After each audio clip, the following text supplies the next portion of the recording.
Nous allons entrer dans le corps de ce livre pour affronter le sujet. Il s'agit donc, on peut peut-être s'asseoir, euh, il s'agit donc Bourama, l'arbre et le sage, d'un livre composé de 3 parties, c'est un triptyque, mais de façon plus générale, c'est une symphonie, euh, c'est un archipel euh, parce que l'intrigue se passe sur des théâtres géographiques extrêmement variés et différents.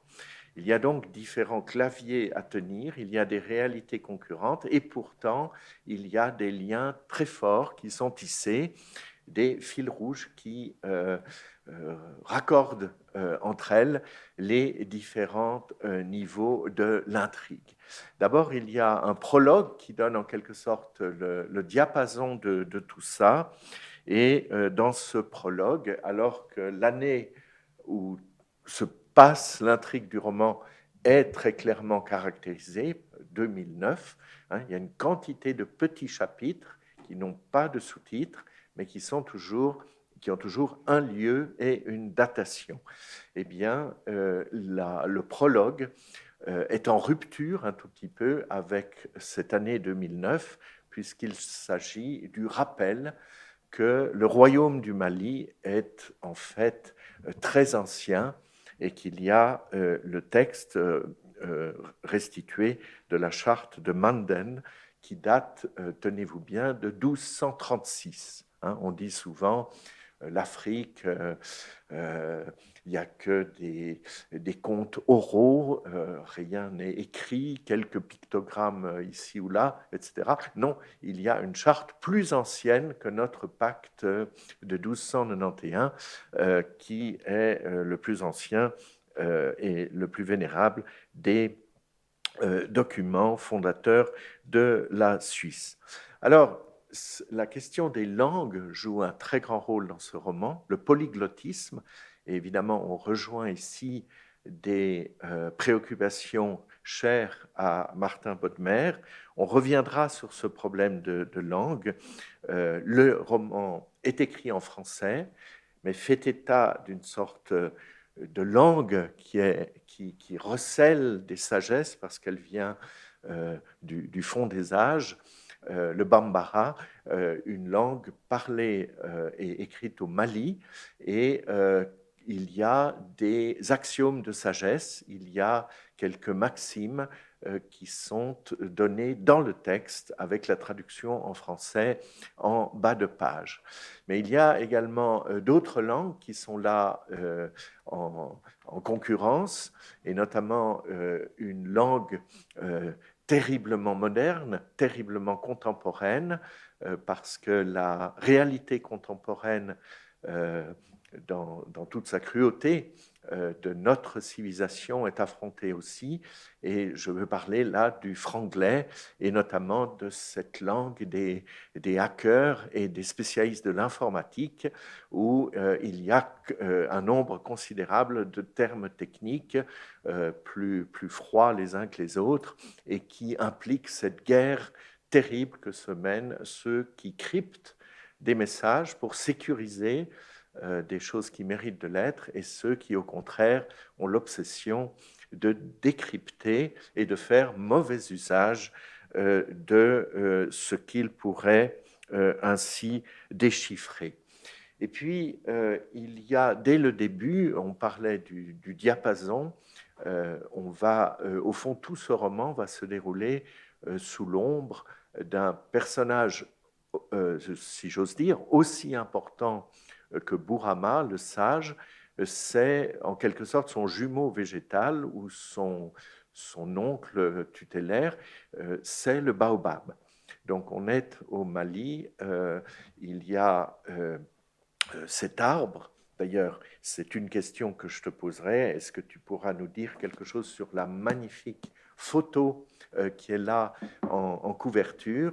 Il y a un arbre qui a un rapport extrêmement étroit avec le personnage de Bourama, qui détient donc une sorte de sagesse proprement africaine, mais qui a d'autre part un lien absolument fort et direct avec la réalité européenne, puisque son propre père a dû de force faire la conscription au moment de la Première Guerre mondiale, et de 1915 à 1917, ce père a fait l'horreur de la guerre des tranchées et qu'il a connu le labyrinthe des barbelés.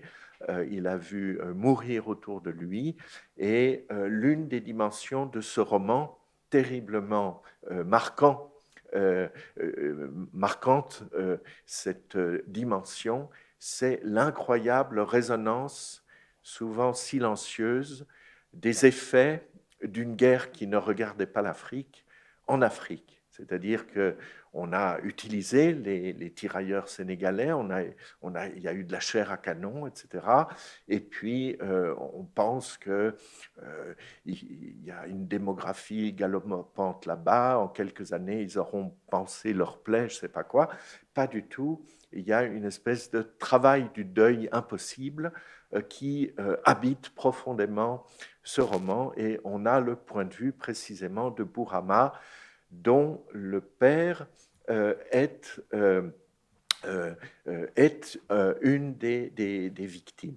Alors, Bourama lui-même est un survivant, il est rentré, c'est un sage, il est mutique, donc il n'est pas, il est plutôt taiseux, mais c'est aussi parce que s'il n'a pas perdu de membres à la guerre, il a les tympans très fortement abîmés, et il va rester en quelque sorte dans ce silence éloquent auprès de cet arbre, et l'arbre lui-même va être très vite témoin d'un autre drame, et voilà que l'arbre va se révéler un témoin dans l'incapacité de dire ce qu'il a vu, et qui pourtant en prend l'empreinte. Je m'explique.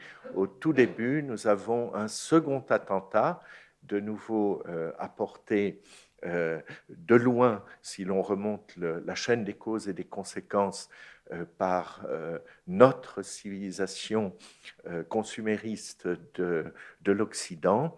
Qu'est-ce qui se passe? Ce sage survivant qui est auprès de son arbre, qui attend patiemment un héritier à qui il pourra confier peut-être sa sagesse, et ça sera le cas, ça sera un jeune Sofiane, eh bien, voilà que tout à coup, il assiste au Mali même, au retour de l'horreur qu'on croyait une chose réglée, du massacre par les gaz. Voilà que débarque dans ce petit village du Mali une bande de tueurs, et Bourama peut détecter, en fait, à cause du souvenir qu'il a, le péril des gaz, qui va par ailleurs massacrer la totalité des gens de son village. Donc on a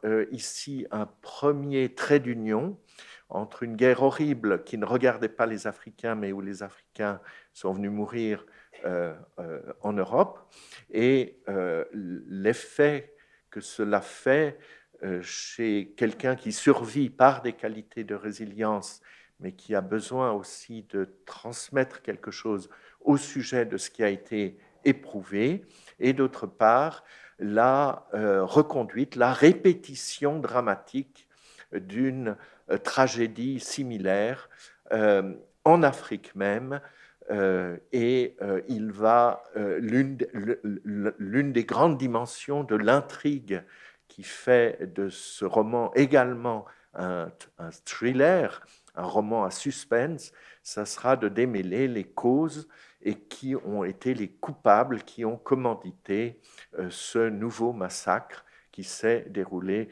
cette fois en Afrique même. Alors, voilà le prologue posé. Il y aura ensuite 3 grandes parties qui vont crescendo Hein, on va une première partie de 67 pages, une seconde de 123 et puis la dernière de 153.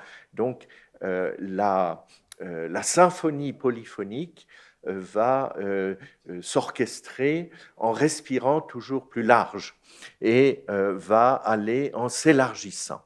Alors, peut-être une première question, cher Patrick, quand on te lit, ce jumelage, il y a le thème du jumelage me paraît extrêmement important dans ton roman à différents niveaux. Il y a des jumelages qui sont recréés, qui sont conquis, il y a des jumelages qui sont imposés, il y a des jumelages maléfiques. Il est question dans ce livre d'un certain nombre de grands mythes en Afrique avec des jumelages pas toujours très sympathiques. Il y a un frère qui est bon, un frère très mauvais, mais cette question du jumelage avec le végétal, ai-je raison d'y voir un thème central de ton roman? Merci beaucoup. Merci beaucoup, Jacques. Merci beaucoup, mesdames et messieurs, d'être là ce soir. C'est pour moi toujours un grand honneur d'être reçu dans cette incroyable maison qu'est la Fondation Martin Bonnemère et des trésors qui y sont. Le jumelage entre... En fait, c'est toute l'essence même de la sagesse africaine qui part justement de ce mythe fondateur où, à un moment donné, Dieu est le créateur de l'univers. Et à un moment donné, il va créer deux jumeaux. Et donc on retrouve cette histoire des jumeaux à la fois chez les Bambara, on les retrouve aussi chez les Dogons, on va les retrouver également dans une Afrique un peu plus au sud, du côté du Togo, du Bénin, du Ghana. Et donc la question de la gémellité est centrale effectivement dans toute cette cosmogonie Bambara.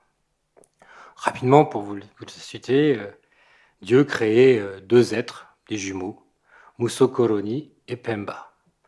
Et donc il les envoie ensuite dans l'univers pour essayer de construire quelque chose. Mais, comme Dieu est d'une infinie sagesse, il a créé l'univers infini pour éviter que le mal ne l'envahisse complètement. Parce qu'il se dit bien que peut-être, à un moment donné à un autre, il sera confronté au mal. Et le mal arrive par sa fille, Musokoroni.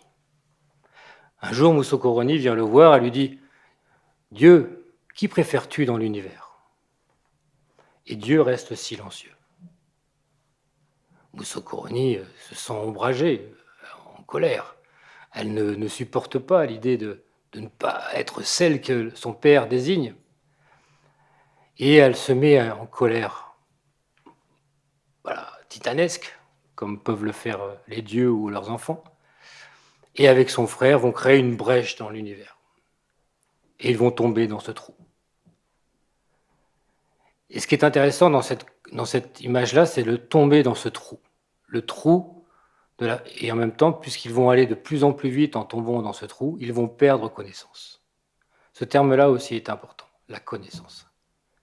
Et en fait, Dieu, si elle avait pris le temps d'écouter, elle aurait bien compris que Dieu ne peut pas aimer une seule personne, puisque Dieu est créateur de toutes choses. Et donc, il aime tout ce qu'il a créé. Et ça, c'est vraiment important. Un peu plus tard, dans l'histoire pré-médiévale du Mali, au moment de la création de l'Empire mandingue, il y a une guerre terrible entre un empereur qui s'appelle Soumaoro Conté. Soumaoro est l'empereur du Ghana, un vaste empire, qui lui a des esclaves qu'il va aller chercher dans différents endroits. Et ça commence à créer un peu de vibrations négatives de la part de la population qui va commencer à se révolter. Et là, ils vont aller chercher un jeune fermier et ils vont lui dire « Toi, tu as une certaine forme de sagesse, on t'a bien vu, tu vas devoir monter une armée et tu vas battre Sumaoro Kante. Et c'est l'histoire de Sundiata Keita. Il réunit les chasseurs, les dozo, il réunit un certain nombre de personnes comme cela et il mène la bataille. Et finalement, il va vaincre cette bataille. Mais pendant une de ces batailles, deux individus, Contron et Sanone,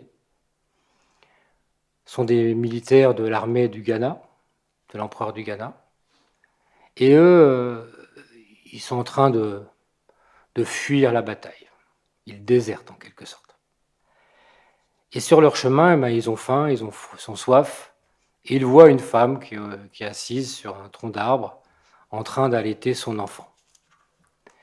Et ces deux frères, en quelque sorte, d'armes, demandent à la femme de lui donner à manger, de leur donner à manger, demandent de leur donner à boire.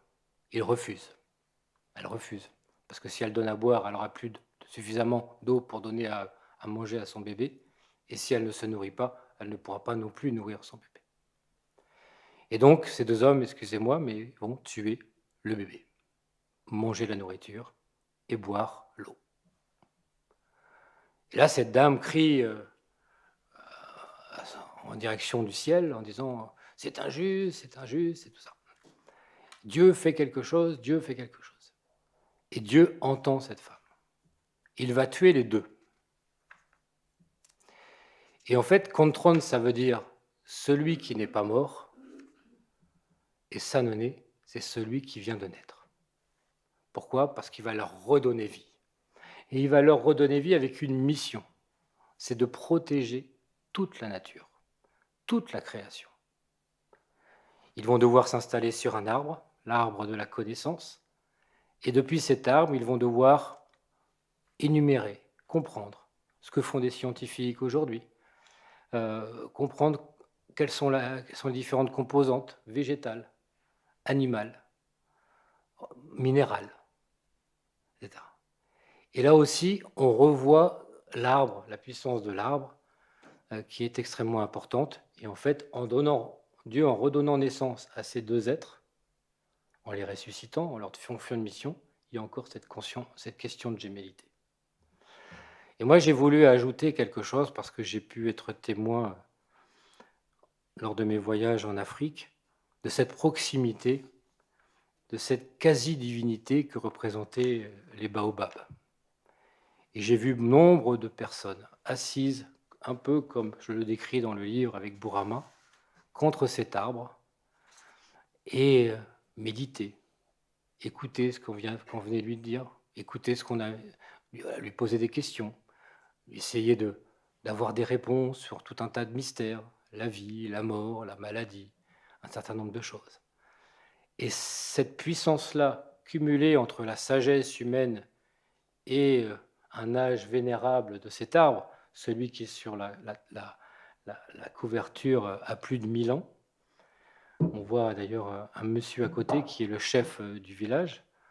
Cette photo a été prise en décembre dernier à Koulikoro, dans un des sanctuaires où il y a énormément de baobabs. Et si vous regardez bien la photo, vous verrez qu'il y a une ouverture dans cet arbre. Parce que la gémellité va jusqu'à la mort. C'est-à-dire que celui qui est sage, celui qui est le griot, ou aussi celui qui raconte les histoires, qui transmet l'histoire, il n'y a pas vraiment d'histoire écrite, en tout cas c'est de la transmission orale par les griots, un peu nos troubadours de l'époque, qui existent d'ailleurs toujours. Eh bien, ça sert les arbres comme ça servent de sépulture à ces grands personnages. Et donc c'est là que j'ai imaginé une histoire autour de ce sage et de cet arbre. Merci. Je voudrais reposer la question concernant la musique, la musicalité, parce que je vous disais, c'est comme une orchestration qui part, qui donne le motif au début et puis qui va en s'amplifiant. Et je me suis rappelé au fond qu'à la fin, en venant ici, que Patrick était lui-même très grand musicien et amateur de musique. Ce qu'on pourrait dire, c'est dans cette polyphonie, par exemple, à la fin, dans la troisième partie, tu as des chapitres où, avec un certain abrupt, il y a des ruptures entre une scène qui se passe en Afrique, une scène qui se passe en séance de l'Organisation des Nations Unies à New York, une scène qui se passe à Paris, au Palais de l'Élysée, etc. Et on a ces petits camés. Or, précisément, il me semble que tu as un très grand sens de l'harmonie et qu'on trouve au fond qu'il y a derrière cette diversité un tout petit peu l'idée d'une très grande tendresse pour tous les niveaux de l'humanité. Par exemple, les débats qui se passent à l'ONU sont eux-mêmes cosmopolites, donc il y a des traducteurs, il y a des interprètes, ça va dans toutes les langues, mais cette composition m'a fait beaucoup penser à ce qui a été à l'époque jugé comme une innovation absolument folle. C'est le chapitre des comices agricoles dans Madame Bovary, où vous avez d'une part la déclaration d'amour de ce séducteur invétéré qui est Rodolphe, auprès de la femme mariée qui est Emma Bovary. Vous avez le discours ronflant d'un maire de province qui doit remettre l'insigne des comices agricoles, donc le mérite rustique de la campagne, à la servante qui a le plus grand mérite par son dévouement à la cause de la campagne. Et puis, Flaubert va très loin, puisqu'il y a également dans cette polyphonie les meuglements des vaches, etc. Alors, il me semble que ce soit sur le niveau du retour des motifs en peinture, ou plus encore te connaissant dans le niveau des retours des motifs musicaux, on retrouve un souci de composition de ce genre parce que, par exemple, j'ai trouvé sous ta plume, à des moments où on est à, à New York, qu'il y a des expressions comme quoi, au fond, les maisons à New York sont comme des montagnes. Elles sont grandes comme des montagnes. C'est une affaire d'échelle, mais ça veut dire que si on était dans le petit village modeste du Mali, qui est une autre scène de décor très importante de l'intrigue, il y aurait un analogone des gratte-ciel new-yorkais. C'est pas l'identique, mais c'est analogue au niveau des formes. Et inversement, il est question, donc, quand on est en Afrique, on va parler au contraire il y a un moment une comparaison avec également les gratte-ciel à propos des arbres. C'est-à-dire qu'à propos du baobab lui-même, ils étaient sur le plan végétal l'équivalent des gratte-ciel. Donc il y a comme ça des harmoniques qui apparaissent. Il me semble que la musique est thématisée à un moment crucial, c'est-à-dire qu'il y a, par rapport à l'arbre dont je soulignais les vertus du silence éloquent, Patrick vient de rappeler qu'il n'est pas simplement un tronc, il y a un creux, il y a une cachette, et quelque chose qui est intimement associé à cet arbre, c'est une sorte d'attribut de lui qui lui est extérieur, qui est l'instrument de la kora.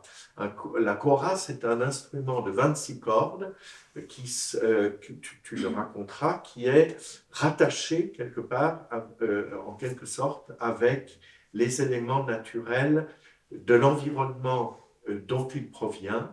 Et il y a cette idée de la kora qui peut produire une musique si essentielle qu'elle est à la fois sobre et qu'elle dit précisément les choses essentielles. De la même façon, quand nous parlions de la diversité des langues, on peut parler des alphabets également, parce qu'il y a un moment où tu parles de ces 266 signes qui sont suffisants pour rassembler en quelque sorte la sagesse nécessaire et la sagesse à quoi on peut atteindre au bout d'un parcours de vie. Alors, les processus d'initiation, de transmission sont essentiels dans ce texte, mais il me semble aussi que tu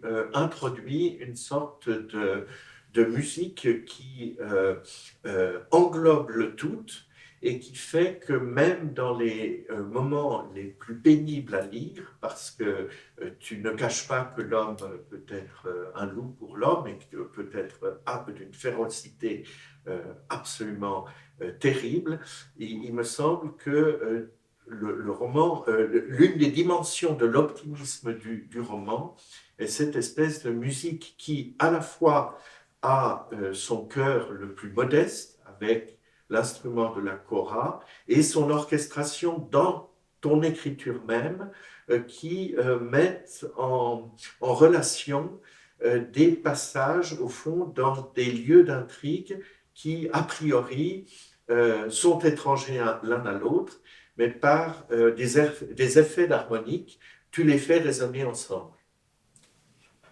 Je suis toujours épaté par Jacques Parizeau. Excusez-moi. Mais, cette façon de disséquer. Moi, je suis vraiment. Déjà la dernière fois, j'avais. En fait, la musique est partout dans ce livre.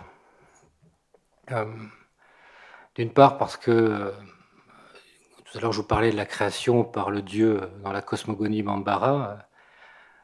Comment Dieu crée l'univers? Il le crée avec une vibration, un son initial. On appelle ça le tifolo. Et ce tifolo est à l'origine de toute la création de l'univers. C'est cette vibration. Et cette vibration, on la retrouve dans de nombreux rythmes du Mali, des Bambara, des rythmes des musiques qui ponctuent le quotidien des populations.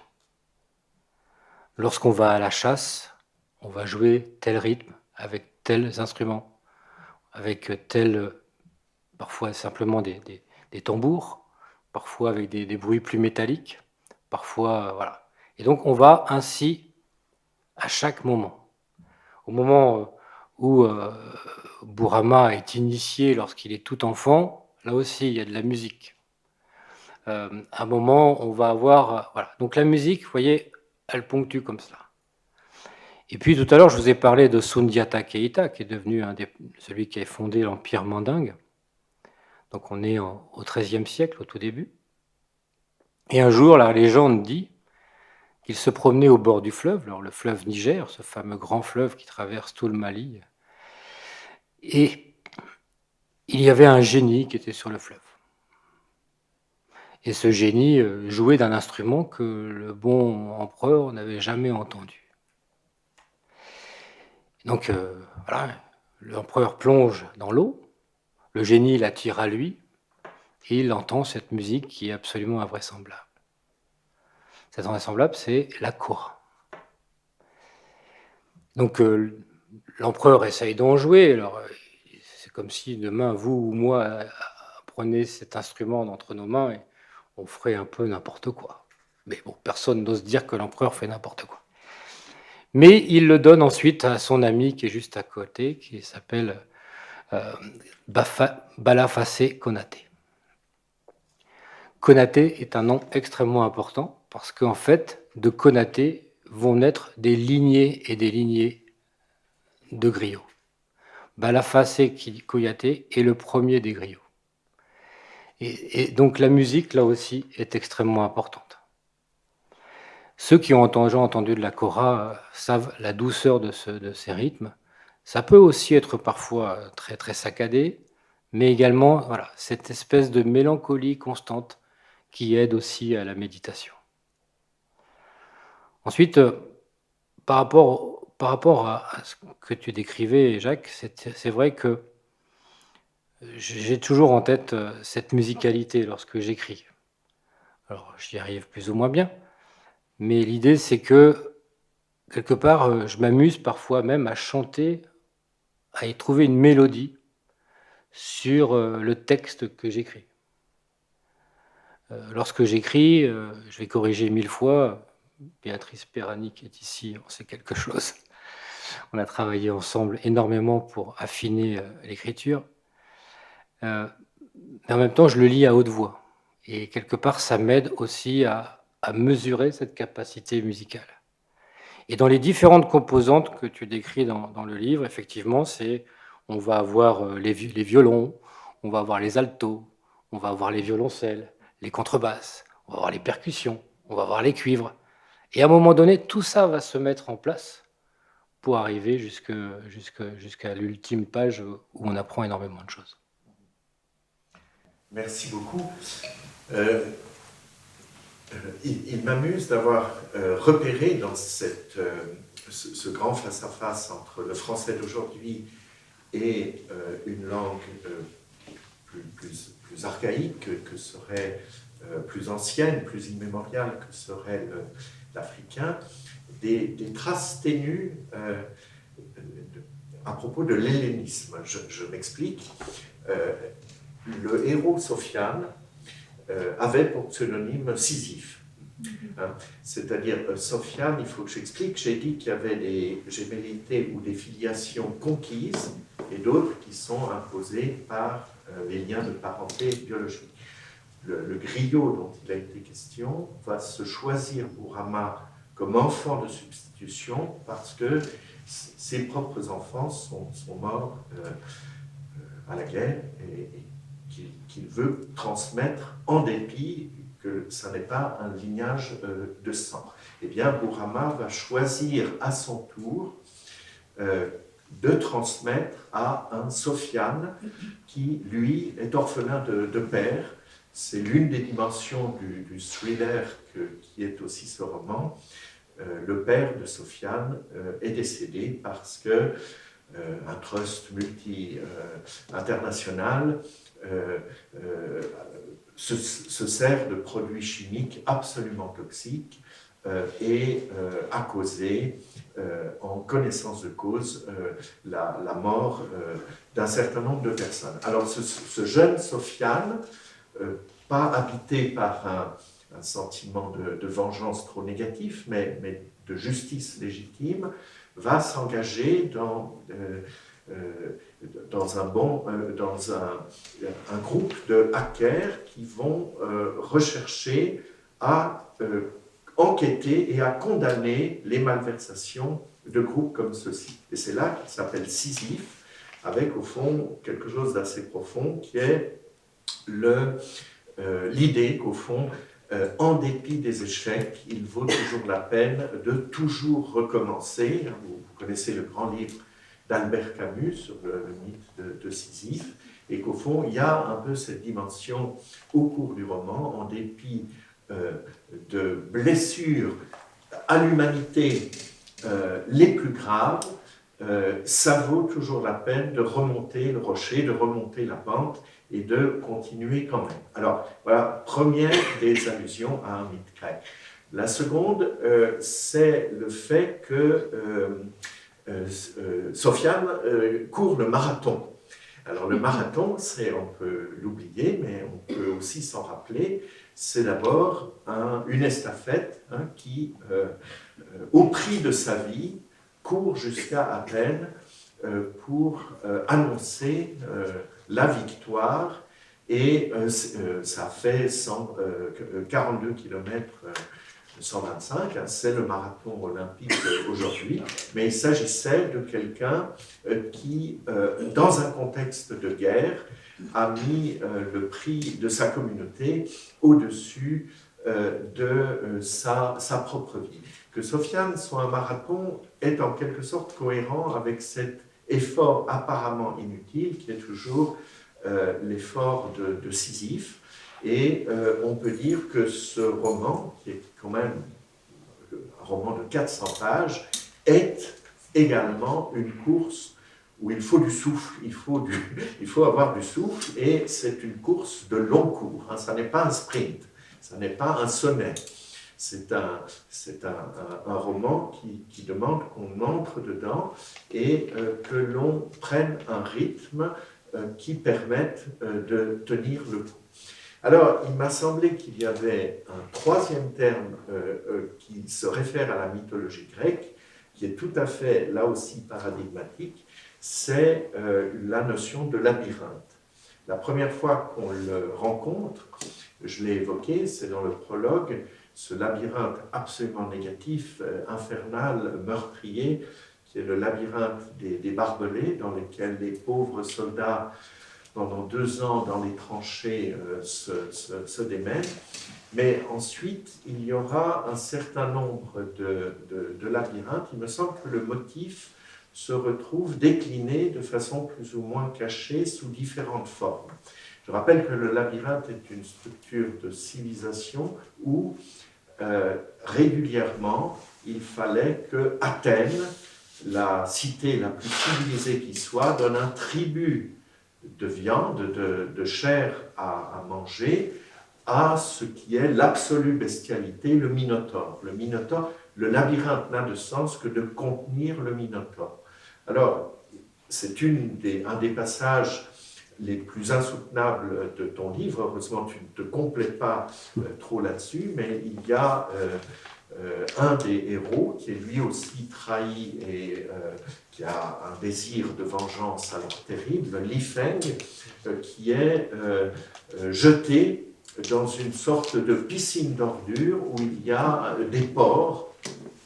Et les porcs, non seulement on se dispute, parce qu'il va tenir des années là-dedans, il y a des seaux de détritus, d'ordures, d'excréments que lancent les geôliers, et les rares petites raclures mangeables, il y a une dispute entre les porcs et les prisonniers, et les prisonniers doivent même défendre leur propre vie contre les porcs. Donc il me semble qu'on est là dans une sorte de cœur du face-à-face entre l'humanité privée d'humanité, c'est-à-dire l'homme réduit à la pire condition qui soit, comme un Athénien sorti de sa cité d'Athènes et plongé comme pâture au Minotaure. Mais le labyrinthe se retrouve décliné de diverses façons, parce que tu mets très très bien en accordance, me semble-t-il, tu le fais sciemment, les ramifications incroyables de ce réseau d'informatique qui maintenant précisément, hein, je vous le disais, il y a tout un monde de hackers, de cette compétition entre les crypteurs et les décrypteurs, comment sécuriser des lignes diplomatiques les plus élevées, c'est quelque chose que tu as dû connaître de près par ta vie professionnelle. Eh bien, tu parles là de cette labyrinthe informatique dans lequel, au fond, on attend que quelques anges gardiens nous sauvent d'un désastre général. Et justement, ce qui semble être un modèle de nouveau ravigorant et optimiste, c'est ce labyrinthe naturel que représente au-dessus de son tronc le baobab. C'est-à-dire que c'est une vraie cité labyrinthique. Personne n'en épouse la totalité, que cet arbre qui nous dépasse en taille, qui est notre ami, qui nous protège, et on peut dialoguer avec son tronc, etc. Mais il y a quelque chose d'un anti-labyrinthe monstrueux, négatif et meurtrier.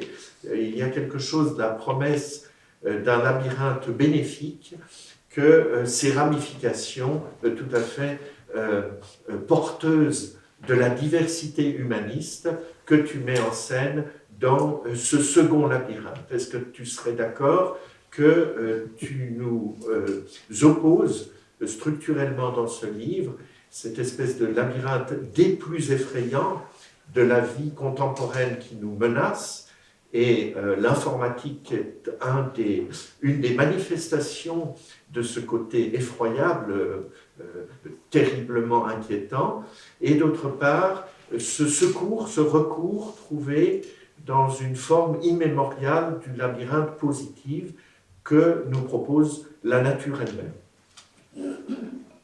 Merci.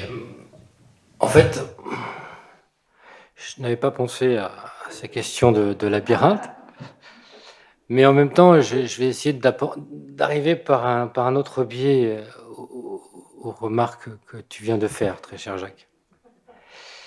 En fait, je me suis souvent posé la question, j'ai énormément voyagé, j'ai géré énormément de situations de crise de par le monde, et puis on en est des témoins un peu lointains, mais malgré tout, les témoins via nos écrans de télévision et nos petits écrans de tout ce qui peut se passer de mal sur notre planète. Et je me suis souvent posé la question, parce qu'en fait, on remarquera dans ce livre qu'il y a un trio infernal et un trio, on va dire, plus positif. Et malgré tout, la plupart de ces gens ont vécu des horreurs. La vie, et c'est un peu comme chacun d'entre nous. La vie nous réserve ses épreuves, plus ou moins douloureuses, parfois tragiques. Et qu'en soient les bons, en quelque sorte, ceux qui vont amener du positif, ceux qui luttent pour de la justice, ont vécu eux aussi de terribles tragédies. Sofiane a perdu son père, Bourama a fait la Première Guerre mondiale, et un autre héros dont on parlera peut-être, lui a perdu son épouse et a géré un nombre de crises absolument invraisemblables. Et de l'autre côté, on a un autre trio infernal. Le trio infernal de ce monsieur qui se retrouve dans ce camp de prisonniers infernal à l'autre bout du monde, et une personne aussi qui a aussi son lot de violence, de colère, etc. Et moi, je me suis souvent posé la question en m'imaginant comme un funambule, quelque part. Qu'est-ce qui, à un moment donné, fait que, malgré toutes les épreuves, on reste porté par des valeurs de justice, des valeurs de solidarité, de bienveillance? Ou alors, malgré les épreuves, on plonge complètement dans la noirceur du mal? Et c'est toute la question que révèle cela. Alors c'est vrai que Sofiane, c'est Sisyphe, parce que je trouve qu'il est parti de très loin, dans un quartier parmi les plus durs qui soit, et qui est toujours le plus dur en région parisienne. Et malgré cela, il crée du positif. Il aurait très bien pu sombrer dans la haine, dans la colère, dans l'éco-terrorisme ou je ne sais quoi. Non, il choisit une voie de la justice. Et d'ailleurs, parmi les hackers, tous les hackers ne sont pas mauvais. Lui, en l'occurrence, c'est un hacker éthique. Contrairement à un certain nombre de hackers qui ne le sont beaucoup moins. Ceux qui ont encore récemment fait parler d'eux dans notre cher pays qui m'accueille en tant que Français consul général ici. Vous voyez, c'est cette question-là. Et c'est vrai qu'à un moment donné, on peut aller plus loin dans le mythe du labyrinthe. Hein? Jusqu'où on va aller? Est-ce qu'il faut aller tuer le Minotaure? Comment on fait? Quel fil on suit? Là, il y a le fil d'Ariane, certes, mais en même temps, voilà, jusqu'à quel sacrifice? Le sacrifice du père à la fin, qui donnera le nom à la mère qu'on connaît bien. Donc, enfin, on peut, voilà, mais c'est vrai que ces questions-là sont une portée philosophique sur laquelle je travaille énormément, sur laquelle je n'ai aucune réponse et peut-être qu'on n'en aura jamais. Mais en tout cas, j'ai puisé aussi dans cette richesse philosophique pour essayer d'élaborer ce texte. Je souhaite ne pas trop déflorer l'intrigue parce que j'espère que certains d'entre vous auront encore le plaisir de le lire, mais on peut dire que un de ces changements d'échelle, c'est précisément des vendettas tout à fait justifiés, mais qui sont commués en quelque chose de positif dans certains drames personnels. Et puis, il vient d'en être question pour quelqu'un, la vengeance consisterait à créer un attentat terroriste au niveau presque en tout cas de l'immeuble de l'ONU de New York en entier, et tout cela mu par également des désirs de vengeance qui sont tout à fait fondés. Alors, quel espoir places-tu peut-être dans la langue Bambara? Donc, c'est quelque chose qu'on peut peut-être te demander par rapport à toute cette langue, à cet éventail, à ce kaléidoscope de niveau de réalité que tu tisses ensemble. Est-ce que tu accordes un statut tout à fait privilégié, spécial, à ce que détient cette langue? Nous sommes extrêmement peu nombreux à avoir la compétence du Bambara, et toi qui l'as un peu ou très bien, c'est d'abord une question.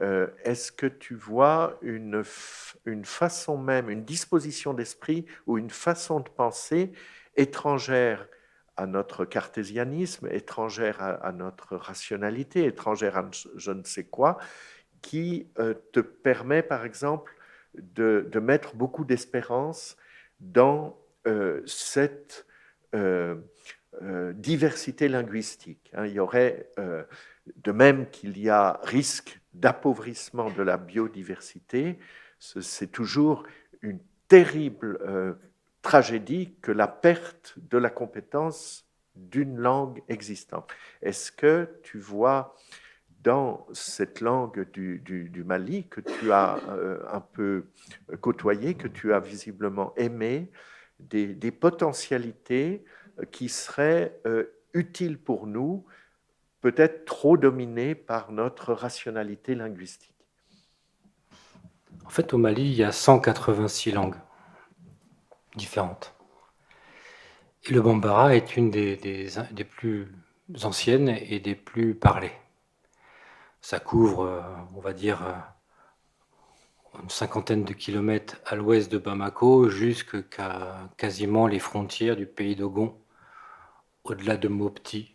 Bon, j'aurais dû ramener une carte, mais bon, voilà.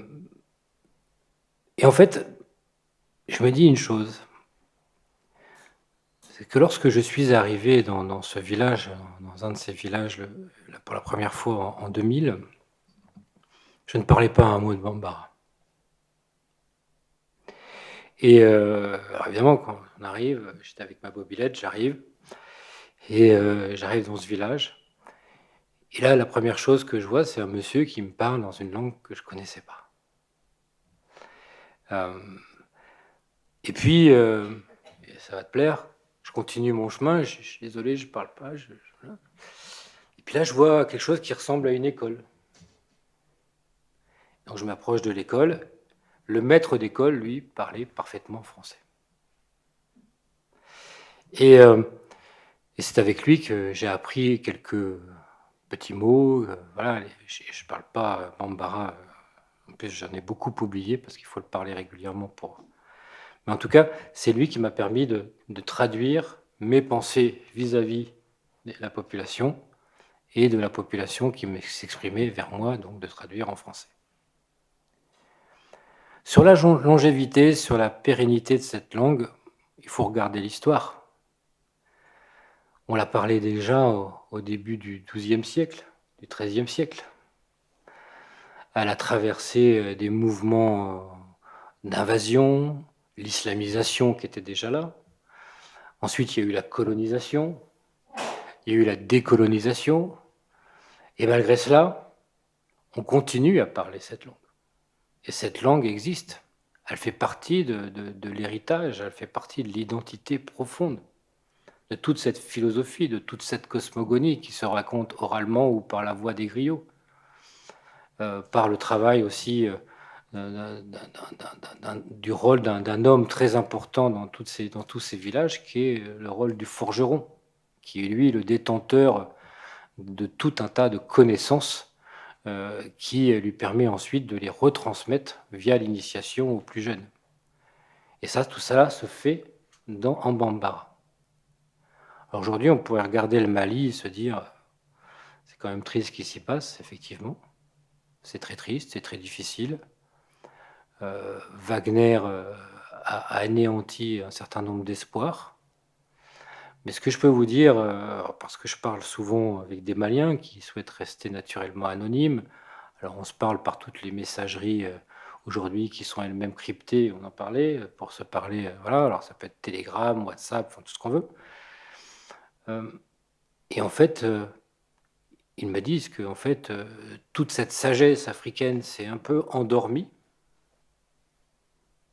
pour se protéger. Un certain nombre d'objets, on appellerait ça des fétiches, nous, mais ce n'est pas des fétiches, ce sont des choses que je décris dans le livre, sont extrêmement importants. C'est des objets religieux très puissants, ont été cachés. Et toute cette croyance continue à se diffuser de façon discrète. Vous savez, ça me fait penser à ce que toute personne juive pendant la Seconde Guerre mondiale refusait de se cacher quelque part à un moment donné lorsque on a fini par savoir ce qui se passait, en tout cas on s'en doutait. Eh bien, ça n'empêchait personne de prier, ça n'a pas empêché personne aussi malheureusement d'avoir tant de victimes, mais en même temps, tous les rites ont été préservés malgré tout. Et là, c'est la même chose. Et la langue joue un rôle moteur. Et qu'on soit français, sud-africain, russe, biélorusse, je ne sais quelle nationalité engagée dans Wagner, décrypter le Bambara, ça me fait penser aussi à l'usage d'un certain nombre de langues amérindiennes utilisées par les Américains pendant la lutte contre les Japonais pour scripter des messages avec une langue incompréhensible par eux. Donc ça aussi, c'est la réalité. Et moi, je pense que le Bambara a un avenir et j'espère qu'il permettra de retrouver une forme de sagesse d'ici quelques temps pour que chacun puisse travailler dans ces communautés bienveillantes en solidarité par rapport à une situation d'existence qui est déjà bien compliquée sans la guerre. Merci. Alors, je vais, il est temps, donner la parole au public. Je souligne qu'il y a une question que je me suis bien gardé de poser parce que je suis pudique, mais ça ne me gêne pas du tout si vous la posez. C'est dans quelle mesure y a-t-il un investissement autobiographique, hein, parce que Bernard Millet, un personnage extrêmement important du début à la fin du texte, est responsable de la cellule de crise, de la gestion des crises pour le ministère des Affaires étrangères. C'est un poste que tu as occupé. La fougue et l'idéalisme du jeune Sofiane, je t'y reconnaissais aussi. Et puis dans Bohama, tu reconnais toi-même, on ne s'est pas du tout étendu là-dessus, qu'il y a un roman familial et que, tu le dis au début, au-dessus de quelques générations, hein, ton arrière-grand-père, il y avait une ascendance africaine. Donc le Bourama peut aussi être au fond de ton cœur comme une potentialité de toi-même. Mais toute cette affaire d'investissement, je me situe moi dans un texte de création littéraire, on l'a commenté comme il se présente à lire, et je n'ai pas mis l'accent sur quelle est la part de l'investissement personnel. Mais maintenant, je vous donne très volontiers la parole si certains ont des questions à poser.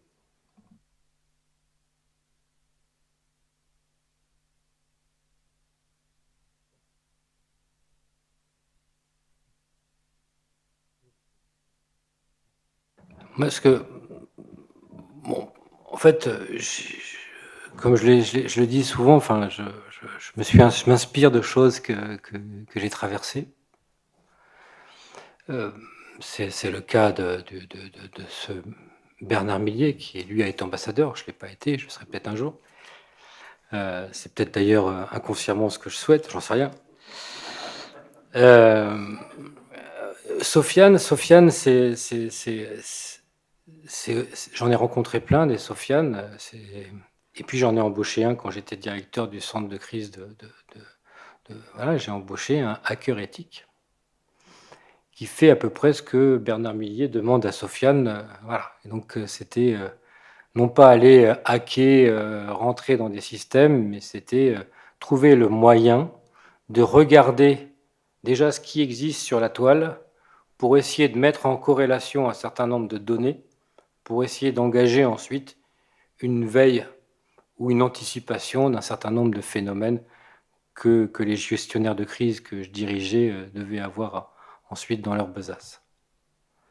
Mais sans doute le personnage le plus important est naturellement Bourama. Alors, Bourama, c'est le nom d'un de mes ancêtres. Bourama Sanogo, c'est mon arrière-grand-père.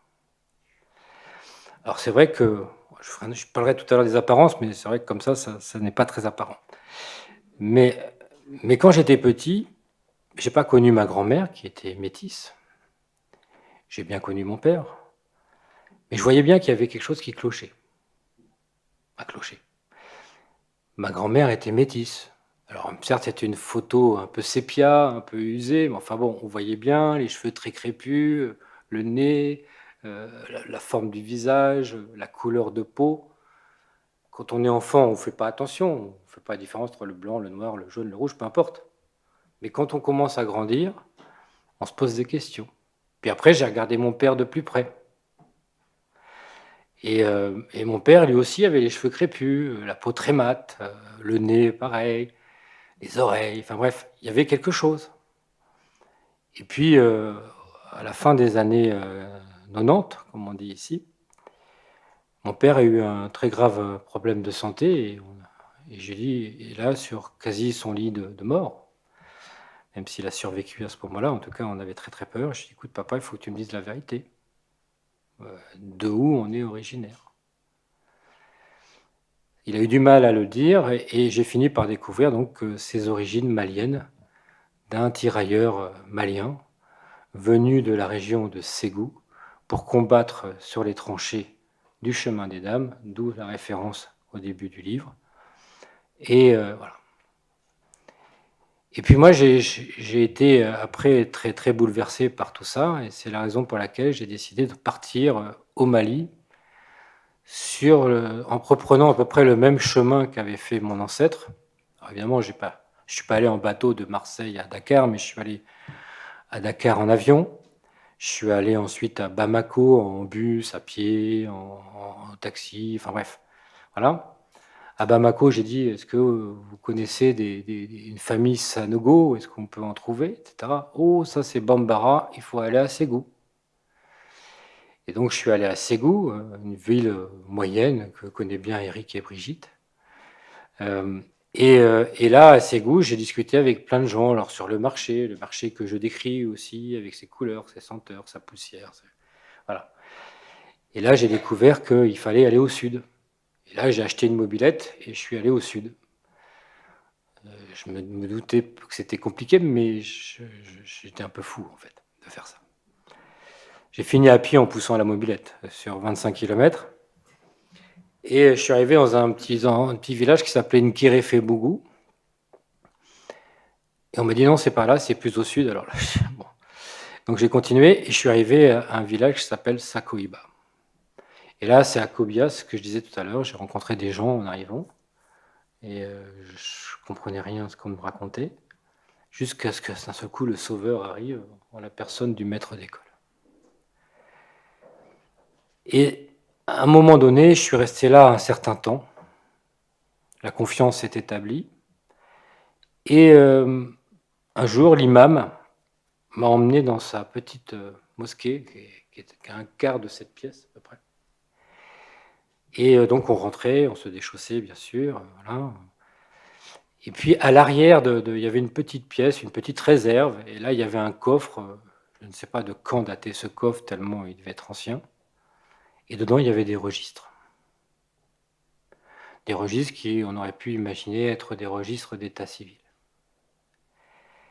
Et sur un de ces registres, il était écrit, avec une superbe calligraphie, Bourama Sanogo, né en 1897, ancien combattant de la Première Guerre mondiale, forgeron. Sincèrement, je ne sais pas si c'est mon arrière-grand-père, parce que des Bourama Sanogo, il y en avait pléthore. Mais j'ai eu envie de le croire. Et ensuite, j'ai monté une ONG. On a aidé cette région à se développer, à mettre en place du maraîchage, enfin tout ce que je décris aussi là-dedans. Et en fait, pour moi, cette partie du livre, c'est aussi un hommage à cette population qui m'a accueilli, qui m'a fait confiance, en qui j'ai confiance, qui me fait peur en ce moment parce qu'elle souffre énormément de ce qui se passe dans ce pays.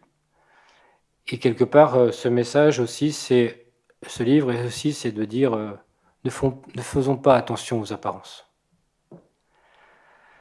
C'est pas parce qu'il y a la guerre là-bas qu'il n'y a pas cette sagesse qui se perpétue, comme la langue dont on parlait il y a un instant. C'est pas parce que je suis blanc que je suis pas un peu noir. C'est pas parce que voilà, je sais pas parce que j'ai souffert que je vais forcément être méchant. Enfin bref, toutes ces choses-là.